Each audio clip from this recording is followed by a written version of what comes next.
Gané $100,000 en una lotería y puse a prueba a mi familia, y terminaron echándome de mi casa.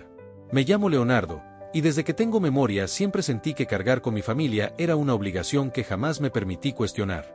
No era algo que alguien me dijera abiertamente cuando era niño, sino más bien un peso invisible que fue creciendo con los años, hasta convertirse en una cadena que me ataba a ellos sin darme cuenta. Recuerdo que a los 18 años, apenas conseguí mi primer empleo en una pequeña tienda, lo primero que hice no fue pensar en mí, ni en ahorrar, ni en darme un gusto por tanto esfuerzo. No. Lo primero que hice fue llevar gran parte de mi sueldo a casa, con la ilusión de que mis padres estarían orgullosos, de que mi hermana me sonreiría con gratitud, de que por fin se darían cuenta de que yo estaba dispuesto a hacer cualquier cosa por el bienestar de todos. Pero ese agradecimiento nunca llegó. Al contrario, con cada moneda que entregaba, parecía que lo único que hacía era confirmarles que mi único valor estaba en mi capacidad de producir dinero. Las palabras de mi padre aún resuenan como cuchillos fríos en mi memoria. Eres un inútil, Leonardo, si no fuera porque tienes trabajo, no servirías para nada. Y como si eso no bastara, mi hermana, la favorita de la casa, siempre encontraba la manera de enterrarme un poco más. Sí, hermano, lo único bueno que haces es darnos dinero, K. Lo decía con una sonrisa burlona, como si disfrutara recordarme que para ellos no era más que una billetera con piernas. Yo tragaba mis palabras una y otra vez. Me dolía. Claro que me dolía.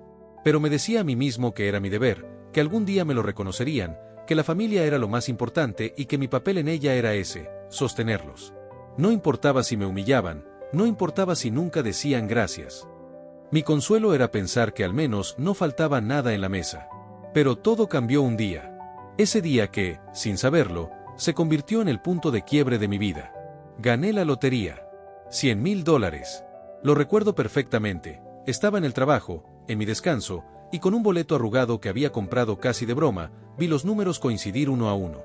Sentí como la sangre me corría más rápido. No lo podía creer. Y entonces tuve una pensé y, no tenía que seguir siendo esclavo de nadie. Con ese dinero podía empezar de nuevo, lejos de las cadenas que me ataban a una familia que nunca me valoró. Pero en lugar de salir corriendo a gritarlo, decidí guardar silencio. Quise ponerlos a prueba. Quise ver si, por una vez, sin dinero de por medio, podían mirarme como hijo y hermano. Esa noche, cuando llegué a casa, el ambiente era el de siempre.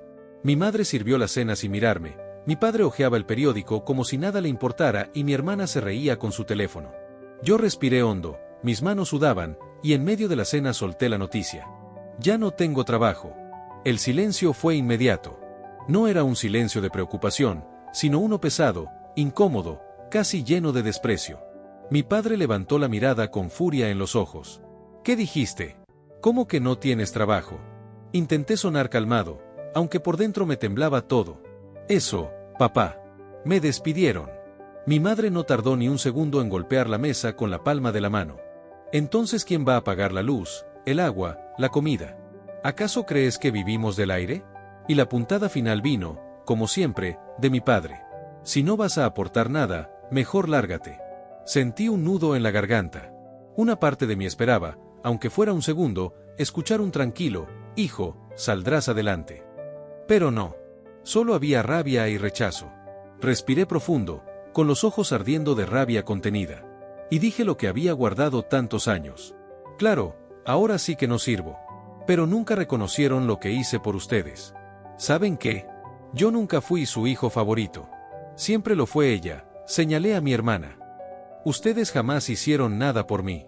Me levanté de la mesa, fui a mi cuarto, recogí mis cosas y me marché. El portazo que di aquella noche no fue de rabia, fue de liberación. Esa misma semana reclamé mi premio.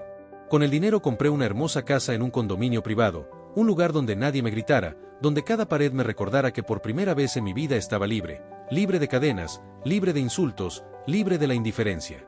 Cada mañana me levantaba y miraba el techo sabiendo que, por fin, vivía en un hogar y no en una cárcel emocional. Fueron los mejores meses de mi vida. Nadie me llamaba inútil, nadie se burlaba de mí, nadie me exigía entregar mi sueldo. Podía respirar. Podía pensar en mí, en mis sueños, en todo lo que había pospuesto por vivir para otros. Pero la paz no dura mucho cuando se trata de personas que solo saben aprovecharse. Un par de meses después, mientras acomodaba algunos muebles en la sala, sonó el timbre. Abrí la puerta y ahí estaban ellos, mis padres. Con las caras largas, las voces suaves, como si de pronto fueran unos pobres indefensos. Mi padre y madre se habían enterado de que gané la lotería. Mi padre habló primero gritándome: «Así que ganaste la lotería. No pensaste en compartir con tu familia».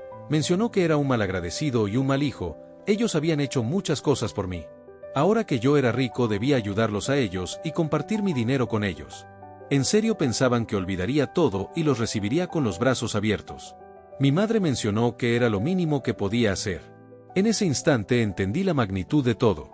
No me buscaban porque me amaban ni porque me extrañaban. Me buscaban porque, una vez más, creían que yo debía sostenerlos. Los miré de arriba abajo, conteniendo una risa amarga, y respondí con la calma de quien ya no debe nada a nadie. ¿Ayudarlos? ¿A ustedes? Cuando yo los necesitaba, me echaron sin importarles dónde iba a dormir. Me llamaron inútil, me despreciaron, y ahora que tengo algo, ¿quieren que me haga cargo de ustedes?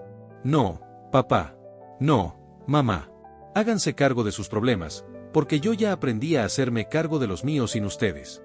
Cerré la puerta lentamente, viendo cómo sus rostros cambiaban del fingido dolor a la rabia que siempre conocí.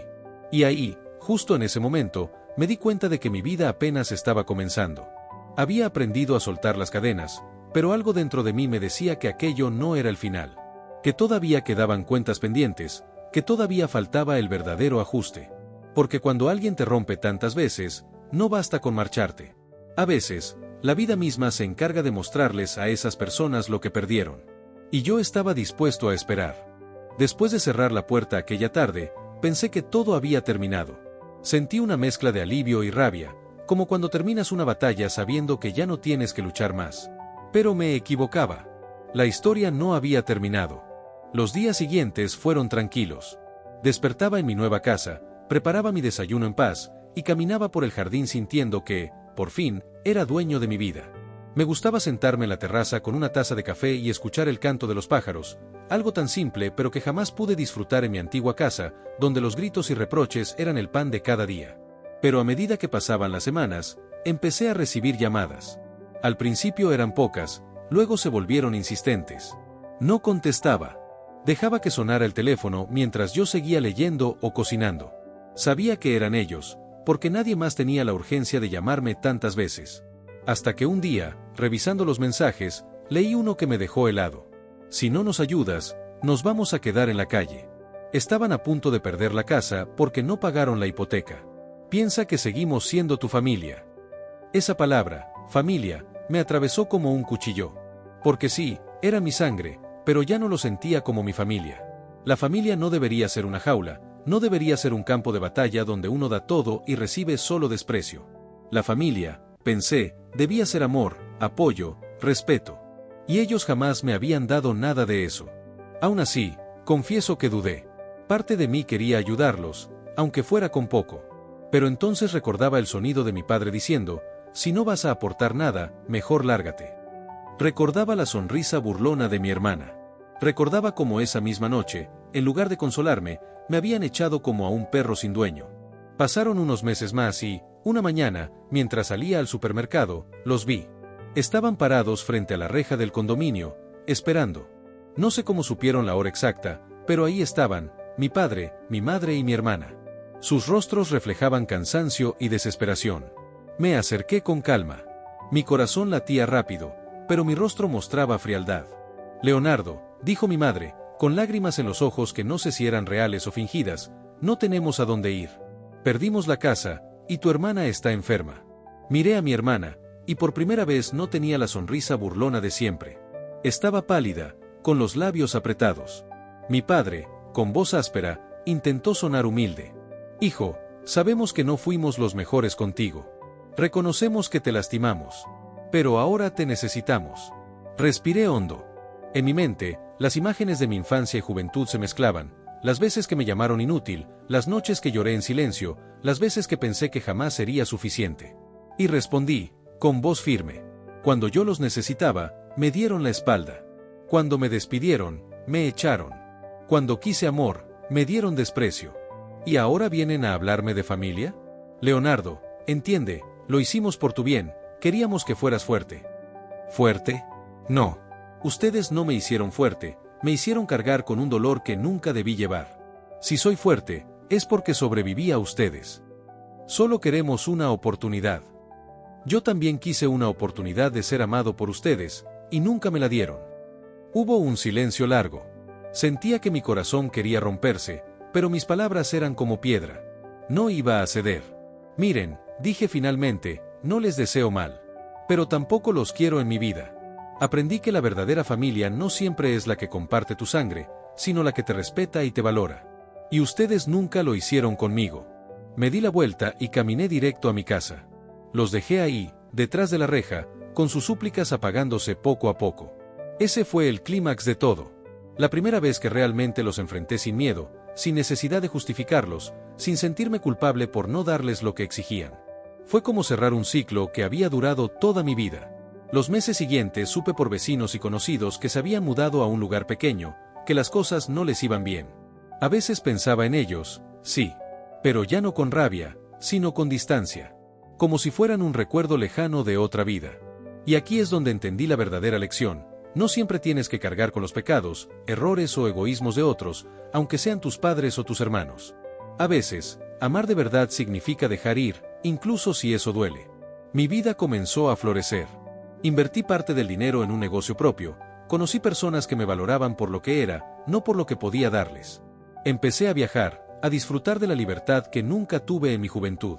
Pero lo más importante, aprendí a mirarme al espejo y decirme a mí mismo que era suficiente. Que no era un inútil. Que siempre valí, aunque ellos nunca lo vieran. Mi historia terminó con una verdad simple pero poderosa. Mi familia de sangre me rechazó cuando más los necesitaba, y cuando me buscaron por interés, tuve el valor de decirles que no. No para vengarme, sino para protegerme. Nunca olvidaré aquel día frente a la reja, cuando me suplicaron ayuda. Cada vez que pienso en ello, me pregunto, ¿qué es más duro? ¿Perder a tu familia o darte cuenta de que en realidad nunca la tuviste? Ese es el recuerdo que me acompaña, y la razón por la que hoy vivo libre. ¿Y tú crees que hice lo correcto?